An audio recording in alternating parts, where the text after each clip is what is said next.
purpose of all of creation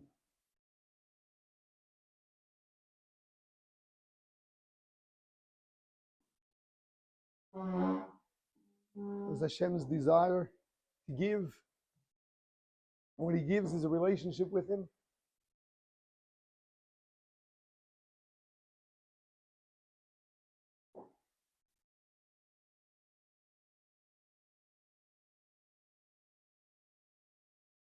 For that purpose, He created all sorts of different situations that give us opportunities to connect to Him in different ways.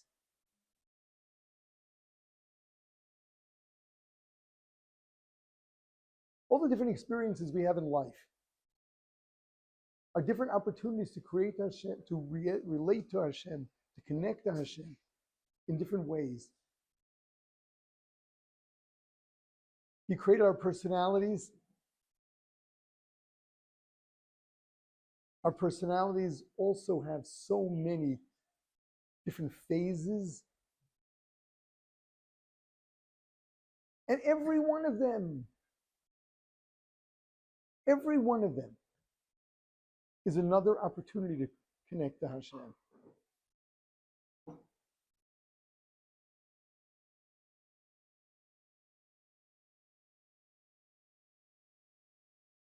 The period of mourning that begins tomorrow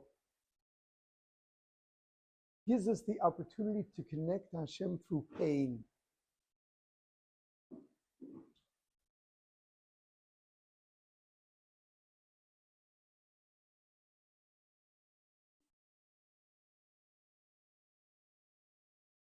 When we talk about pain, it makes people feel uncomfortable.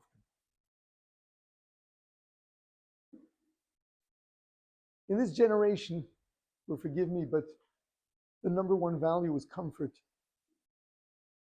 Not just physical comfort, even more so emotional comfort. Everyone's so busy not leaving their comfort zone. When I grew up, there was no such thing as a comfort zone. Life was life, and you had to put up with lots of things. But that's where we are today, face it. So of course, pain makes people feel very uncomfortable. But pain is so powerful. Emotional pain reaches the depths of your whole existence in a way that nothing else does.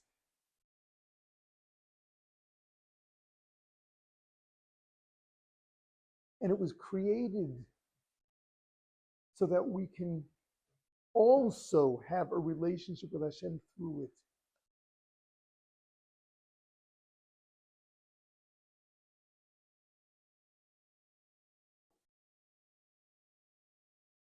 So our first challenge in this period of time is to actually feel pain.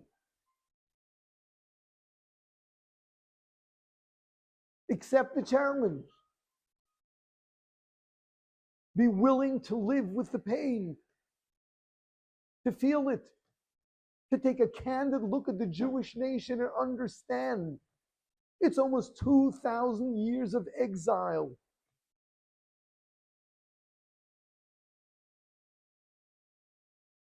Understanding what went on right here in the days that the Beis HaMikdash stood. To us is like it's surreal. Almost sounds like, Lord, did it really happen? Open miracles, prophets walking the streets.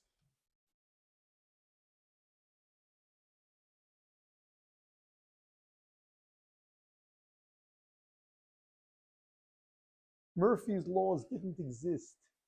Everything worked. The way the Gemara describes it, fruits and vegetables tasted good. If you wanted to eat healthy, you didn't have to eat straw. You didn't need brewer's yeast and wheat germ. In the days of the Beis HaMikdash, the healthiest foods were fat meat and red wine.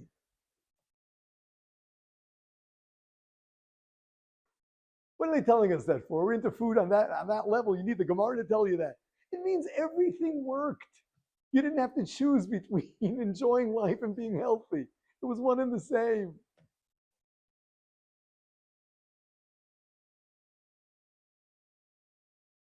I mean, face it, this world was created for us. Why should it be? Why should it be that things just don't work?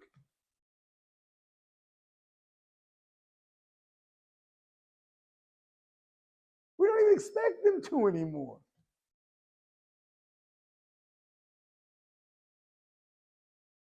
Sounds like a dream. Where it says people would come, you'd hear the Levium singing, and everybody did a complete tshuva. You didn't go to sleep at night before becoming a Baal Tshuva Gemur, which means you did tshuva for every one of your averis. You were perfect. You went to sleep perfect. We don't know what that's like. What is that? Open miracles. So you shouldn't for 1 second think that this world was an accident. Or that the creator is out to lunch, Chalila.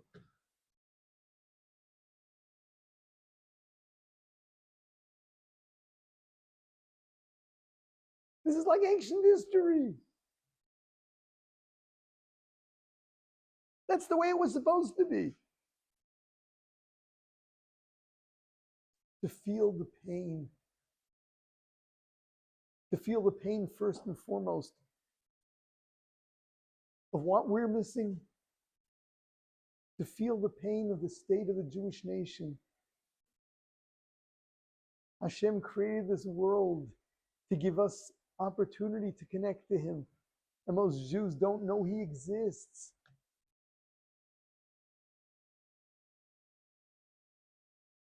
And on some level, as much as we can really get ourselves to connect to it, the pain of the Creator who created to give, and so few are ready to accept.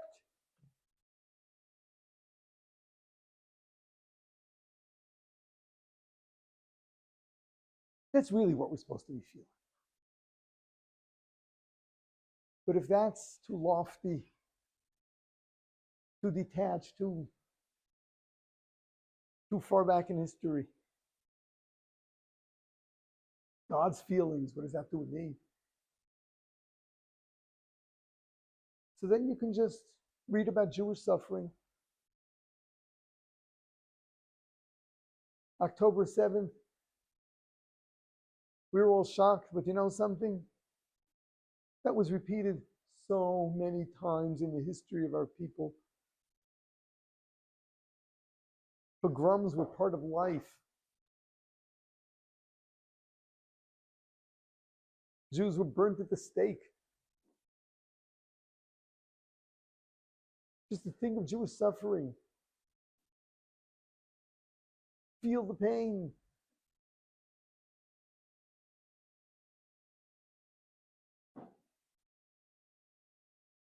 Allow yourself to feel the pain. Don't be afraid of it. Really feel it.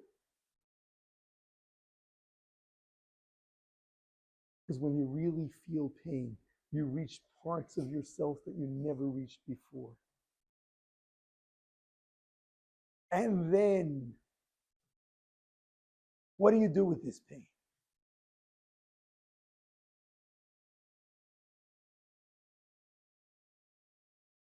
That's another level. The most primitive way of dealing with pain is to turn it into anger.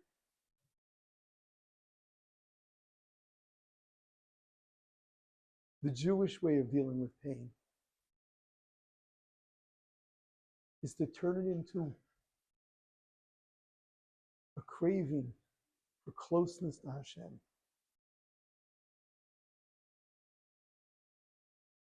Hashem, we miss you. You've been in hiding for too long. All this pain is just Hashem's hiding. We miss you. That's a pain filled with love. Sure, you cry. But that deep feeling of pain, that deep feeling of wanting for Hashem to come back to us,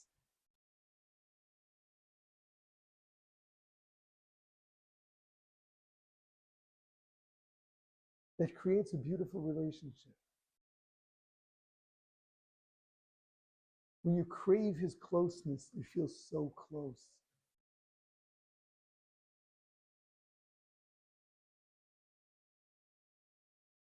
The culmination of the 3 weeks is Tisha B'Av.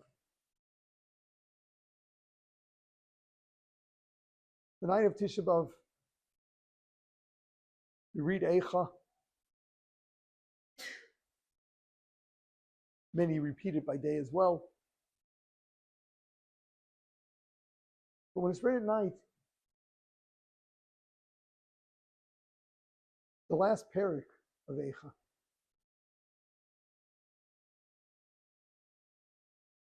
describes some of the morbid scenes, what it looked like at the time of the destruction. Hunger, famine, Jews eating human flesh.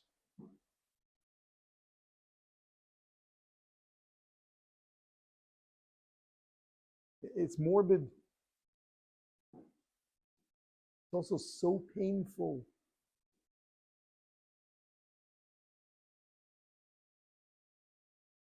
And then we conclude. Hashivenu Hashem elecha v'nashuva. Bring us back to you and we'll come back.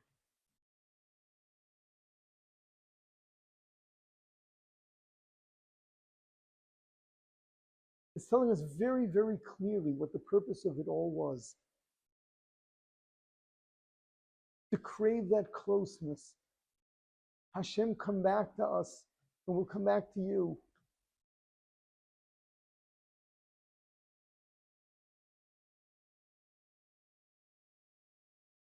And that's something that the congregation all reads together. As if that's the conclusion. We just read about all these terrible things. The tune of Eicha, wailing, lamenting. And what's the conclusion? Hashem, come back to us, a craving.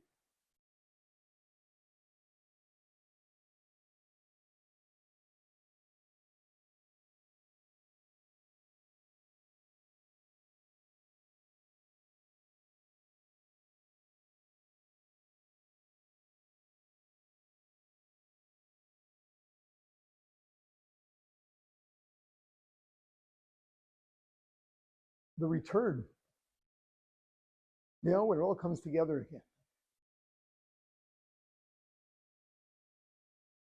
is described in the Navi, B'vechiyah va'u. They will come crying with tears. There is such a difference between finding out something good or a happy ending to something terrible.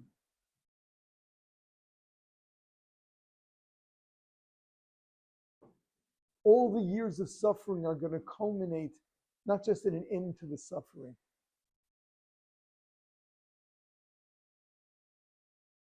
but a deep-felt joy that will come right out of the pain.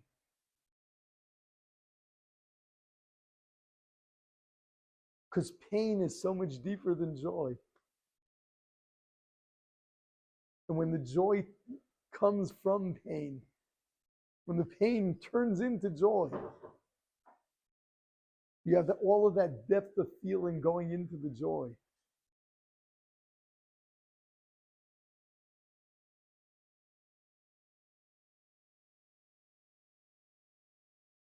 So it tells us all those who are misabel, who wail over the destruction, they are the ones that are going to be able to be happy with the rebuilding.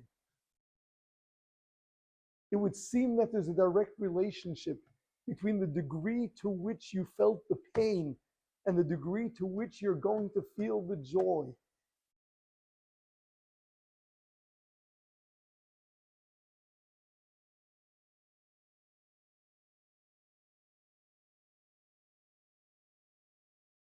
That deep pain, depending on whatever level of depth you attain, that's what's going to turn into joy.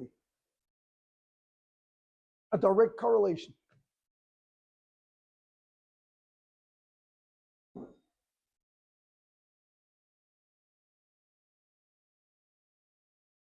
So there's an emotion we have to develop. Don't run away from it. Feel it.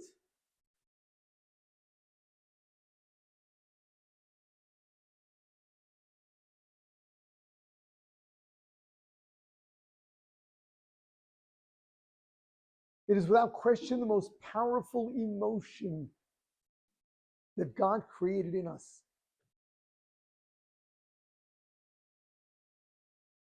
Deep pain, but got to be used properly. Every situation.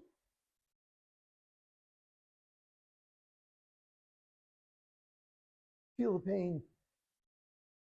the pain that our ancestors went through, the pain that our brethren have gone through even recently, and the pain of the state of the Jewish nation that if you only bother thinking about it, every one of us should be feeling.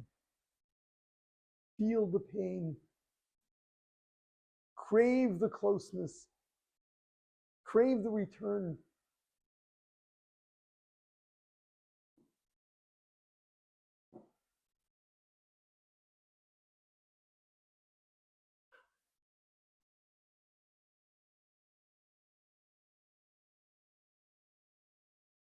I think it's also very clear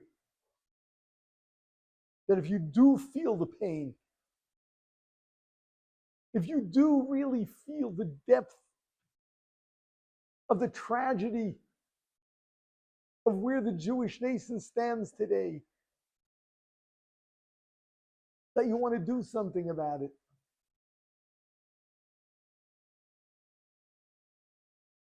And that too is part of living this season. Let the pain inspire you to reach out,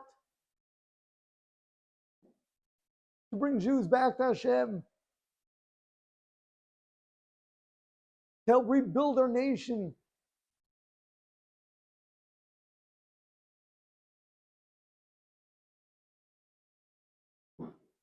Because nothing's more powerful than pain.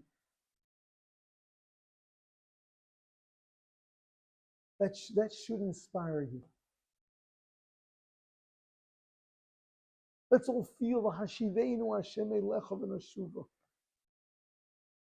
Bring us back. We'll come back.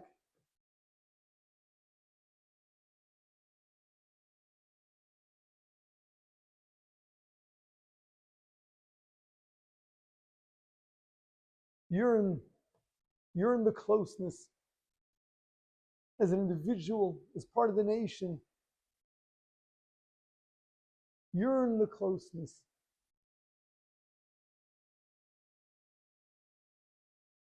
That's what it's about. That's it. That's what it's about.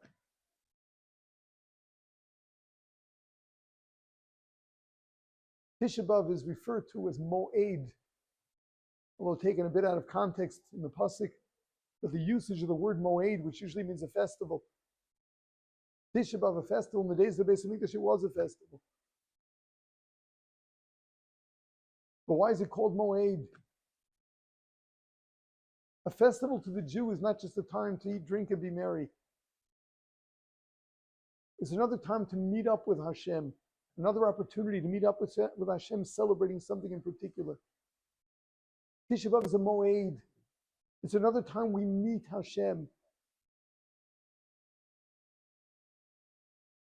But unlike the other festivals, this time we meet up with Hashem through pain. There's a time for closeness, to feel the pain. Feel the pain. Reach the depths of your heart. And then we can be zocha to have the joy on that very level. We'll feel the depths of the joy with the rebuilding, with the return. Then, hey, Rabbi Yamin.